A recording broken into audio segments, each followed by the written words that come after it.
rapper Meek Mill has just been sentenced. Been on probation 11 years.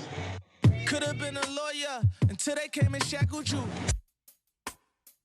It turns out that Meek's ordeal is actually illustrative of a whole hidden driver of mass incarceration, these petty probation violations.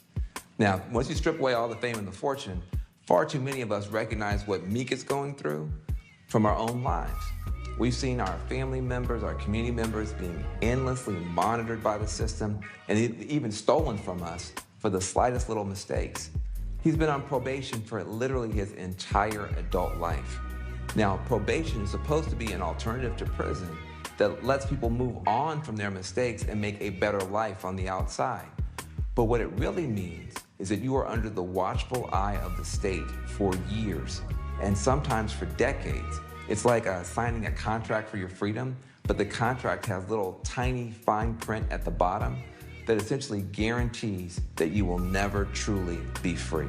Probation violations are treated very, very harshly by our system, yielding tougher punishments for little minor infractions than you would ever see prison time for if you weren't on probation at all. Now, that's how people end up on probation for more than a decade. Be late to a meeting because of traffic, 2 more years of probation. Miss a meeting to attend a job interview, 5 more years of probation. You get targeted, brutalized by the cops, maybe because you're black, you will most certainly end up going back to prison. And you can even go back to prison just for being homeless, not having a house to live in, and moving from here to there. And if you need to travel for work, good luck, because every trip you take, even if it's job related, has to be pre-approved, and they can turn down your request for no reason at all if they want you.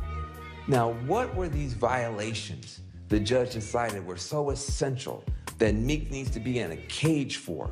Number 1, he sought treatment in Atlanta for his opioid addiction. He's trying to get off drugs.